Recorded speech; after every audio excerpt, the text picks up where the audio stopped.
Hari ini temanya kita sesuai dari Citra itu ambition with money. Ya, nanti kita belajar apa itu ambition with money ya. Tapi paling tidak gambarnya teman-teman udah tahu lah, itu ambition itu adalah keinginan yang kuat, hasrat, desire gitu ya. Oke, kita maju. Nah, what is the definition of ambition? Nah, itu ya. Ambition itu tadi seperti yang saya bilang di depan itu sama dengan desire atau hasrat yang kuat. Nah, sinonim of ambition ya. An ardent desire for rank, fame, and power. Keinginan yang kuat untuk mendapatkan pangkat, ketenaran, dan kekuasaan. Ya. Itu misalnya persamaannya atau salah satu ya gambarannya. Lalu desire to achieve particular end atau keinginan untuk mencapai tujuan tertentu. Lalu ada juga bisa persamaannya, my ambition is to start my own business. Ya, ambisi saya adalah memulai bisnis saya sendiri. Nah, jadi singkatnya ambition means strong desire for advancement, ya, advance. Untuk ambisi artinya keinginan untuk maju, ambisinya kuat, ada semangat yang kuat, ada keinginan yang kuat untuk maju, itu ambisi. Jadi kalau kita nggak ada semangat untuk maju, waduh, harus dipertanyakan itu, khususnya sebagai orang percaya ya. Lalu menurut KBBI, Kamus Besar Bahasa Indonesia, ambisi merupakan keinginan yang besar untuk mencapai sesuatu di dalam hidup. Nah, tentu semua kita punya ambisi di dalam hidupnya ya. Nggak mungkin lah ya, kita nggak punya ambisi di dalam hidup. Oke, lanjut ya. Nah, ini seorang pelukis terkenal di Prancis, sekitar abad 19 ya, tapi udah meninggal. Intelligence without ambition is a bird without wings. Nah, kecerdasan atau kemampuan kita yang hebat mungkin itu ya, tanpa ambisi itu sama seperti seekor burung yang tanpa sayap. Nah, bagaimana kita punya kemampuan, intelligence tapi nggak punya ambisi. Nah itu, jadi ambisi itu nggak salah. Sekali lagi saya tekankan ya. Kita lanjut ya. Sekarang kita masuk ke uang nih. What is the definition of money? Ya, menurut KBBI, uang adalah alat tukar atau standar pengukuran nilai yang sah dikeluarkan oleh pemerintah suatu negara berupa kertas, emas, perak, atau logam lain yang dicetak dengan bentuk dan gambar tertentu. Kalau secara internasional, money is a commodity accepted by general consent as a medium of economic exchange. Uang adalah komoditas yang diterima secara umum sebagai alat tukar ekonomi. Nah, jadi karena kita tema adalah ambition with money, jadi kita harus mengerti arti ambition, kita mengerti juga artinya uang. Oke, kita lanjut. Nah, sekarang kita masuk ke Alkitab. Bagaimana sih Alkitab membicarakan tentang bagaimana penggunaan uang? Nah, at least itu atau paling tidak ada 16, tapi sebenarnya banyak ya. Saya baca satu artikel itu ada sekitar 2000 ayat yang bicara tentang uang di Alkitab dari Perjanjian Lama sampai Perjanjian Baru. Tapi ini saya ambil cuman ya 16, sedikit ya. Tapi at least ini kita mendapat pengertian. Nah, uang digunakan untuk membeli orang. Ini waktu di Kejadian ya, termasuk juga membeli budak ya. Nanti teman-teman bisa baca di Kejadian 17 ayat 13a. Lalu uang juga bisa menjadi uang jujuran dan uang mahar. Ini kejadian ketika Dina diperkosa. Nanti teman-teman bisa baca di Kejadian 34 ayat 12. Uang pembayar gandum ketika terjadi kelaparan di seluruh bumi. Waktu itu ketika Yusuf menjadi Perdana Menteri di Mesir.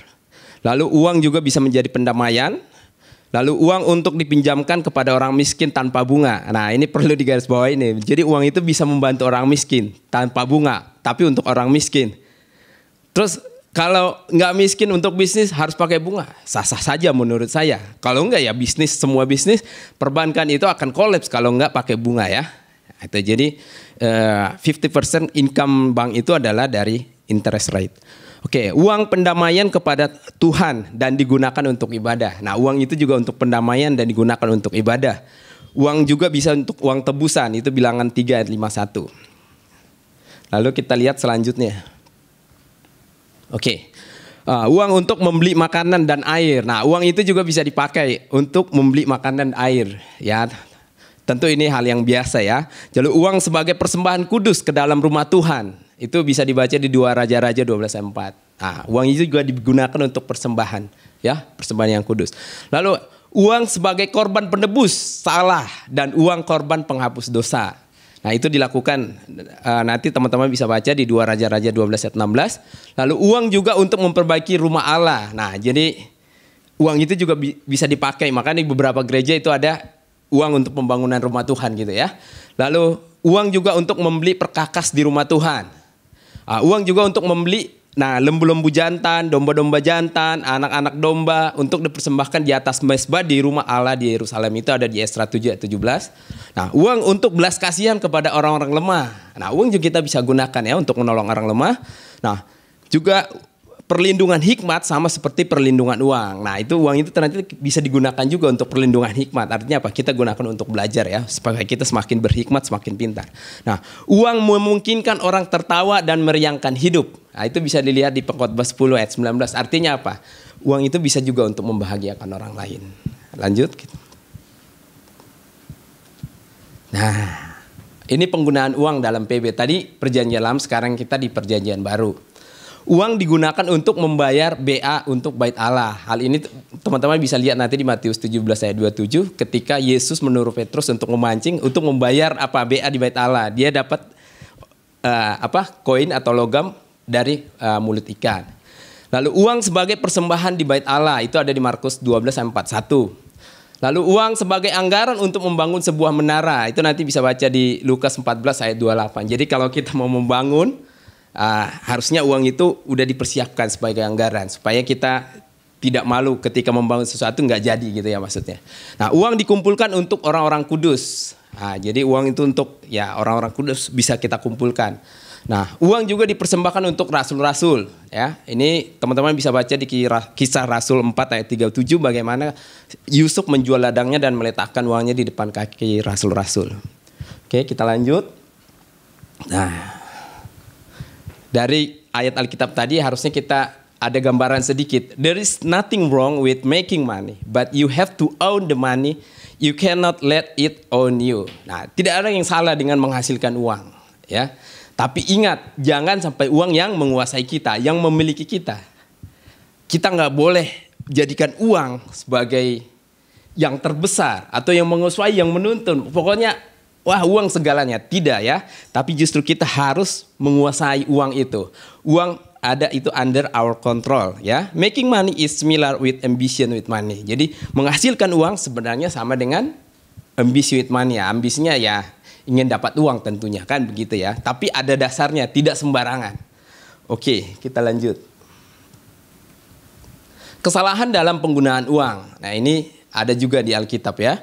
Mencintai uang tidak akan puas dengan uang. Nah, teman-teman jangan mencintai uang. Nanti kita bahas, kita masuk ke situ nanti ya. Kenapa kita nggak bisa mencintai uang? Karena uang itu hanya sebagai benda. Harusnya uang hanya sebuah alat atau sesuatu yang kita gunakan untuk apa? Untuk kebaikan Tuhan, untuk kebaikan diri kita, untuk kebaikan orang lain ya. Uang suap merusakkan hati. Nah, ada orang menggunakan uang berarti jahat kan, salah. Akhirnya itu bisa merusakkan hati. Menjual orang benar karena uang. Nah, itu bisa baca di Amos ya. Orang dijual ya demi uang. Lalu membeli orang lemah karena uang. Nah, orang lemah dibeli karena uang. Lalu para kepala ini ketika orang Israel, para pemimpin, nabi dan imam itu nggak benar ya. Para kepala memutuskan hukum karena suap. Para imam memberi pengajaran karena bayaran. Para nabi menenung karena uang. Nah, itu nanti teman-teman bisa baca di Mika 3 ayat 11.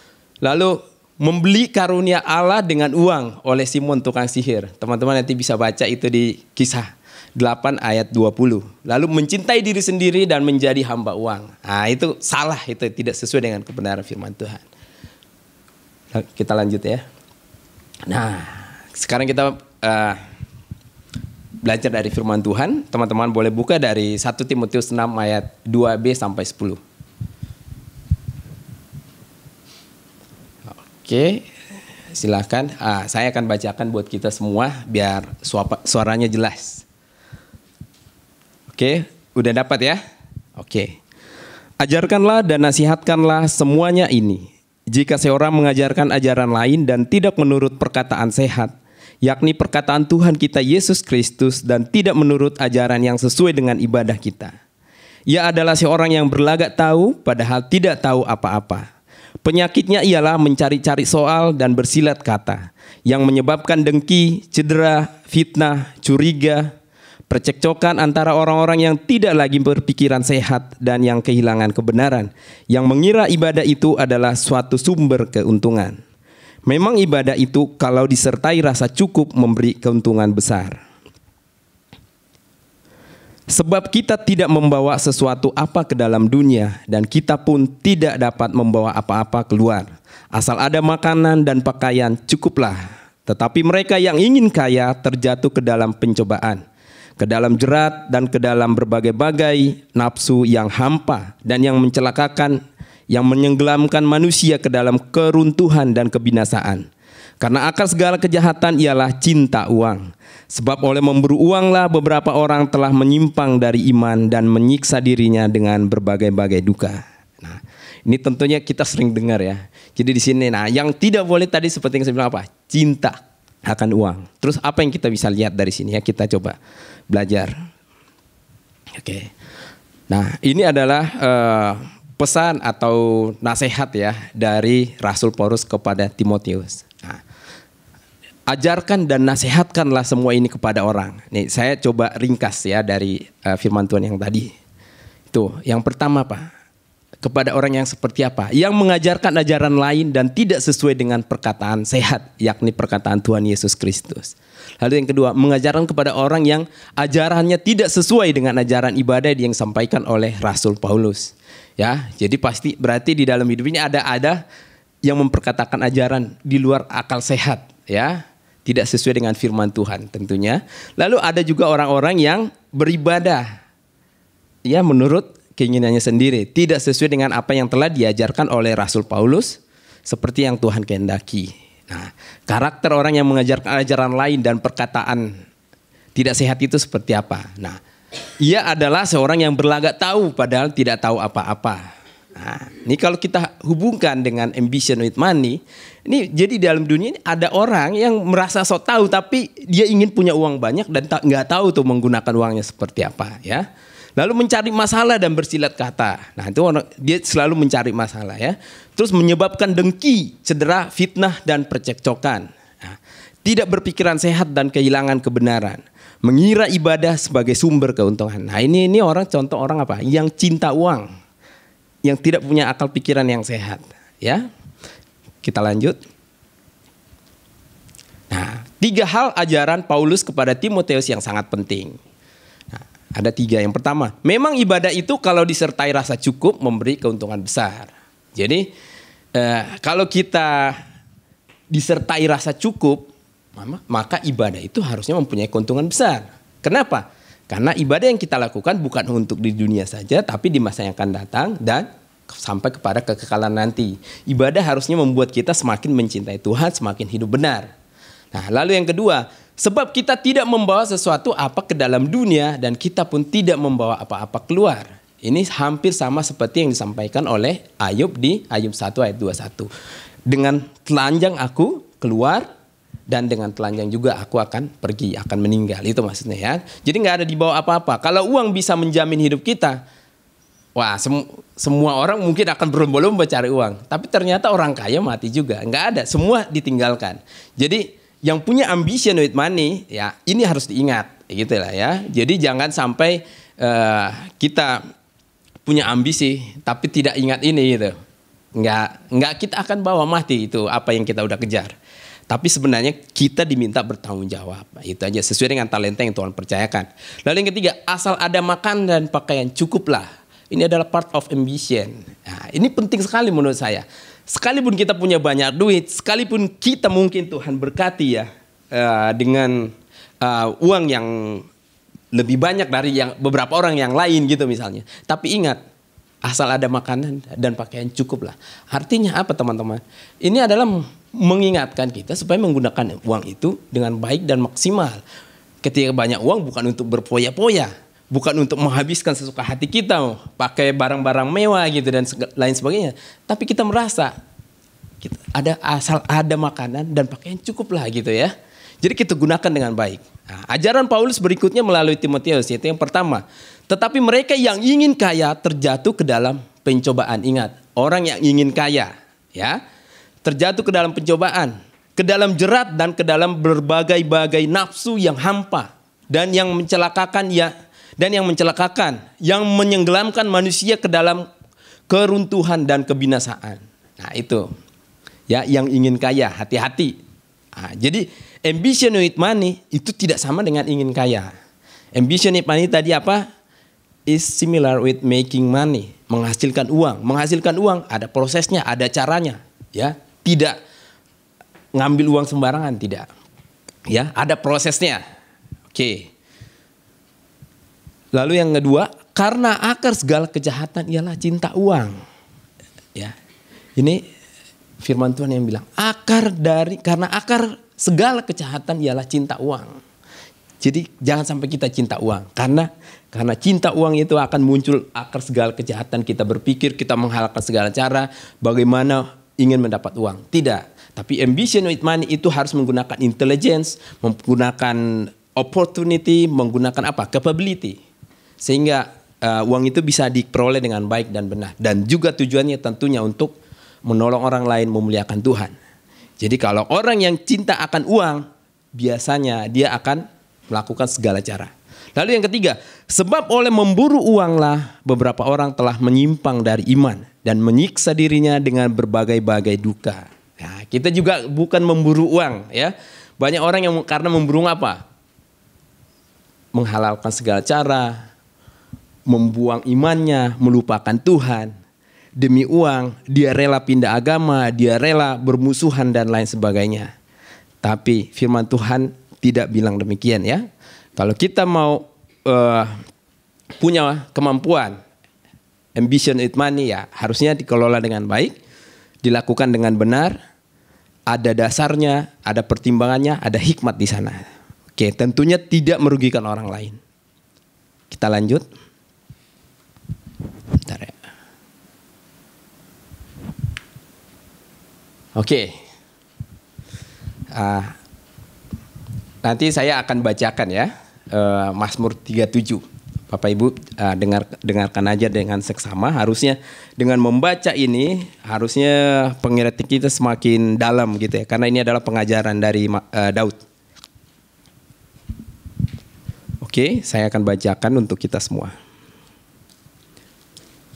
Mazmur 37 dari Daud. Jangan marah karena orang yang berbuat jahat. Jangan iri hati kepada orang yang berbuat curang. Sebab mereka segera lisut seperti rumput dan layu seperti tumbuh-tumbuhan hijau. Percayalah kepada Tuhan dan lakukanlah yang baik. Diamlah di negeri dan berlakulah setia. Dan bergembiralah karena Tuhan, maka Ia akan memberikan kepadamu apa yang diinginkan hatimu. Serahkanlah hidupmu kepada Tuhan dan percayalah kepadanya, dan Ia akan bertindak. Ia akan memunculkan kebenaranmu seperti terang dan hakmu seperti siang. Berdiam dirilah di hadapan Tuhan dan nantikanlah Dia. Jangan marah karena orang yang berhasil dalam hidupnya, karena orang yang melakukan tipu daya. Berhentilah marah dan tinggalkanlah panas hati itu. Jangan marah, itu hanya membawa kepada kejahatan. Sebab orang-orang yang berbuat jahat akan dilenyapkan. Tetapi orang-orang yang menanti-nantikan Tuhan akan mewarisi negeri. Karena sedikit waktu lagi maka lenyaplah orang fasik. Jika engkau memperhatikan tempatnya maka ia sudah tidak ada lagi. Tetapi orang-orang yang rendah hati akan mewarisi negeri dan bergembira karena kesejahteraan yang berlimpah-limpah. Orang fasik merencanakan kejahatan terhadap orang benar dan menggertakkan giginya terhadap dia. Tuhan menyertawakan orang fasik itu sebab Ia melihat bahwa harinya sudah dekat. Orang-orang fasik menghunus pedang dan melentur busur mereka untuk merobohkan orang-orang sengsara dan orang-orang miskin, untuk membunuh orang-orang yang hidup jujur. Tetapi pedang mereka akan menikam dada mereka sendiri, dan busur mereka akan dipatahkan. Lebih baik yang sedikit pada orang benar daripada yang berlimpah-limpah pada orang fasik. Sebab lengan orang-orang fasik dipatahkan, tetapi Tuhan menopang orang-orang benar. Tuhan mengetahui hari-hari orang yang saleh, dan milik pusaka mereka akan tetap selama-lamanya. Mereka tidak akan mendapat malu pada waktu kecelakaan, dan mereka akan menjadi kenyang pada hari-hari kelaparan. Sesungguhnya orang-orang fasik akan binasa. Musuh Tuhan seperti keindahan padang rumput. Mereka habis lenyap bagaikan asap. Orang fasik meminjam dan tidak membayar kembali, tetapi orang benar adalah pengasih dan pemurah. Sesungguhnya orang-orang yang diberkatinya akan mewarisi negeri, tetapi orang-orang yang dikutukinya akan dilenyapkan. Tuhan menyetapkan langkah-langkah orang yang hidupnya berkenan kepadanya. Apabila ia jatuh, tidaklah sampai tergeletak, sebab Tuhan menopang tangannya. Dahulu aku muda, sekarang telah menjadi tua, tetapi tidak pernah kulihat orang benar ditinggalkan atau anak cucunya meminta-minta roti. Tiap hari ia menaruh belas kasihan dan memberi pinjaman, dan anak cucunya menjadi berkat. Jauhilah yang jahat dan lakukanlah yang baik, maka engkau akan tetap tinggal untuk selama-lamanya. Sebab Tuhan mencintai hukum dan ia tidak meninggalkan orang-orang yang dikasihinya. Sampai selama-lamanya mereka akan terpelihara, tetapi anak cucu orang-orang fasik akan dilenyapkan. Orang-orang benar akan mewarisi negeri dan tinggal di sana senantiasa. Mulut orang benar mengucapkan hikmat dan lidahnya mengatakan hukum. Taurat Allahnya ada di dalam hatinya, langkah-langkahnya tidak goyah. Orang fasik mengintai orang benar dan berikhtiar membunuhnya. Tuhan tidak menyerahkan orang benar itu ke dalam tangannya. Ia tidak membiarkannya dinyatakan fasik pada waktu diadili. Nantikanlah Tuhan dan tetap ikutilah jalannya. Maka ia akan mengangkat engkau untuk mewarisi negeri, dan engkau akan melihat orang-orang fasik dilenyapkan. Aku melihat seorang fasik yang gagah sombong, yang tumbuh mekar seperti pohon aras Libanon. Ketika aku lewat, lenyaplah ia. Aku mencarinya tetapi tidak ditemui. Perhatikanlah orang yang tulus dan lihatlah kepada orang yang jujur. Sebab pada orang yang suka damai akan ada masa depan. Tetapi pendurhaka akan dibinasakan bersama-sama, dan masa depan orang-orang fasik akan dilenyapkan. Orang-orang benar diselamatkan oleh Tuhan. Ia adalah tempat perlindungan mereka pada waktu kesesakan. Tuhan menolong mereka dan meluputkan mereka. Ia meluputkan mereka dari tangan orang fasik dan menyelamatkan mereka, sebab mereka berlindung padanya. Oke, Bapak Ibu. Nah, dari pembacaan Mazmur 37 kita harus memiliki karakter sebagai orang yang benar. Seperti yang disampaikan oleh Daud. Maka ambition with money harus dilakukan dengan benar. Di dalamnya ada rasa takut akan Tuhan dan berbelas kasihan, serta menyadari bahwa semuanya bisa diraih karena pertolongan Tuhan. Oke, kita lanjut ya.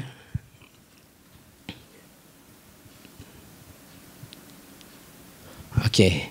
Setelah mempelajari firman Tuhan secara baik dan benar, maka dapat kita katakan bahwa ambition with money tidak salah. Karena ambition with money bukan sama dengan cinta uang, melainkan anugerah dari Tuhan yang harus dikerjakan dengan baik dan benar, serta menggunakan kecerdasan dan talenta yang Tuhan anugerahkan. Sehingga ambition with money tidak ditujukan untuk kepuasan diri semata, melainkan untuk memaksimalkan setiap talenta yang Tuhan anugerahkan demi kemuliaan bagi nama Tuhan dan jadi berkat buat sesama.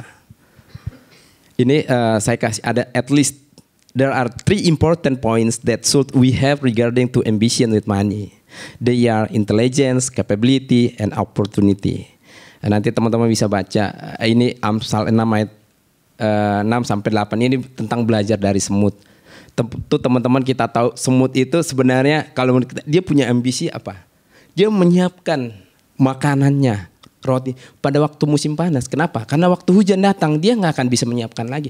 Artinya apa? Di situ dia menggunakan intelligence, capability, dan opportunity. Nah, sama seperti kita. Kita harus punya ambisi. Seperti pelukis yang terkenal tadi bilang, ya. Kecerdasan tanpa ambisi itu seperti burung yang tidak punya sayap. Nah, kita anak Tuhan, orang percaya kalau nggak punya ambisi, berarti dipertanyakan gitu ya. Tapi ingat ambisinya harus benar. Nah itu. Sebulan yang lalu saya ditelepon dari Bank BNI gitu ya. Saya ditelepon terus ditawarin uang. Ditawarin uang sekitar 35.400.000 nah, tepatnya. Nah, saya ditelepon, Bapak mau nggak nih? Adminnya cuma 300.000. Nah, ini related with ambition with money gitu ya. Kira-kira kalau teman-teman ditelepon begitu mau nggak kira-kira ambil duitnya? Hah? Kira-kira mau nggak? Nggak mau? Oh nggak mau. Kenapa? Alasannya kenapa nggak mau?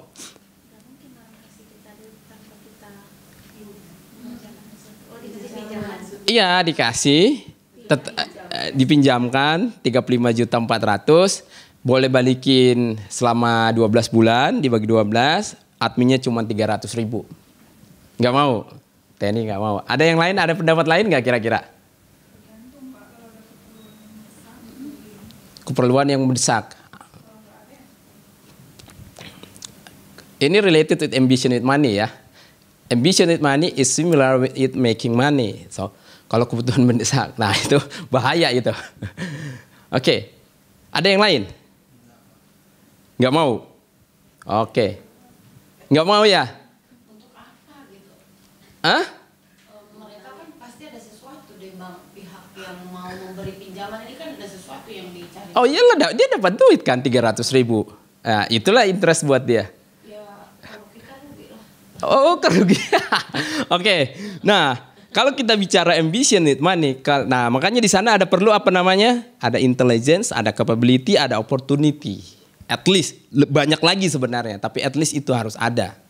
Jadi kita nggak boleh sembarangan ya. Kita mau, wah ambisi saya mau uang 1 miliar, tapi nggak punya dasar, gitu ya. Iya. Tapi karena saya punya intelligence atau punya orang bilang edging ya di sana atau pengetahuan. Wah, buat saya itu sangat murah sekali gitu. Nah, simpelnya ya karena saya bisnis ya. Wah, ini murah sekali. Artinya pemberian bisa menjadi modal kerja. Tapi kalau untuk kebutuhan mendesak itu bahaya. Kenapa? Karena uang itu nggak akan berputar ya kan. Dia akan mati gitu ya. Akan susah untuk mengembalikan. Karena ingat, harus dikembalikan beserta adminnya lah. Nah, artinya kita harus berpikir bahwa uang ini harus kita bisa kelola supaya kita bisa dapat untung dari uang itu beserta adminnya. Nah gitu. Kenapa? Dan nggak mungkin seseorang ditawarin uang seperti itu kalau dia tidak punya nama baik tentunya ya. Jadi karena saya salah satu nasabah BNI dan pasti punya reputasi dan saya orang bisnis gitu. Buat saya itu adalah makanan lezat. Akhirnya saya ambil, ya udah transfer lah gitu ya, masukin terus saya beliin saham aja. Dalam 1 hari udah lebih untungnya 300.000. Nah, iya kan? Nah, atau saya beli, misalnya saya beli kertas saja gitu misalnya ya. Kalau itu saya udah lebih lah, itu kecil lah gitu loh ya. Nah, tapi ingat teman-teman, itu ambition with money itu nggak boleh salah gitu ya. Nggak boleh tanpa intelligence juga, nggak berpikir juga, harus bijak. Nah, itu makanya saya suruh itu apa? Baca Amsal 6 ayat 6-8. Semut itu bijak. Dia mengumpulkan makanan di waktu musim panas. Karena musim hujan dia nggak akan bisa. Itu juga yang mendasari kita harus bijak. Gitu loh. Lalu ada banyak orang ya. Karena agingnya saya, pengalaman saya kan kurang lebih hampir 10 tahun kerja di bank gitu ya. Dan khususnya saya menangani kredit yang bermasalah. Yang macet. Nah itu. Banyak orang di sana itu yang kita telepon. Kalau zaman dulu apa namanya itu ya, ringing tone gitu ya, atau apa itu ya, ringtone. Nah, ya ringtone-nya itu apa? Janjimu seperti fajar pagi hari, tapi hutangnya nggak dibayar, gitu ya kan? Nah, terus pokoknya itu buat saya itu pasti dia salah, gitu ya. Pasti dia anak Tuhan dong. Tapi hutangnya nggak dibayar-bayar. Gitu. Ada banyak orang juga yang salah. Ketika dia merasa bahwa hutang itu suatu kebanggaan. Padahal enggak. Hutang, kita berhutang kalau itu untuk produktif itu oke. Gitu lah. Tapi untuk konsumtif jangan pernah menggunakan hutang. Gitu loh. Kenapa? Kita harus ingat bahwa hutang itu harus dikembalikan. Kalau ada orang ya, anak-anak Tuhan atau pendeta atau yang lain, dia sampai dikejar-kejar rentenir. Itu question mark. Gitu ya. Bahkan ada orang anak Tuhan itu merasa senang ketika yang menjamin itu meninggal. Waduh, lepas nggak bayar hutang. Padahal hutang harus dibayar gitu ya.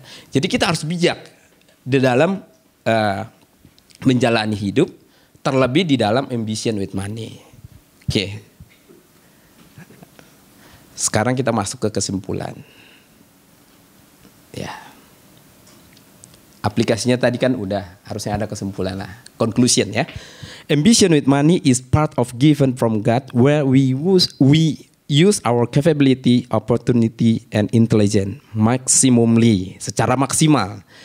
In order to glorify God, untuk memuliakan Tuhan ya. Tuhan kita itu adalah juru selamat kita yang telah menebus kita dari dosa. Itu harus diingat. Jadi ambisi kita itu untuk memuliakan Tuhan. Dan selain memuliakan Tuhan apa? And helping many people around us. Menolong banyak orang yang ada di sekeliling kita.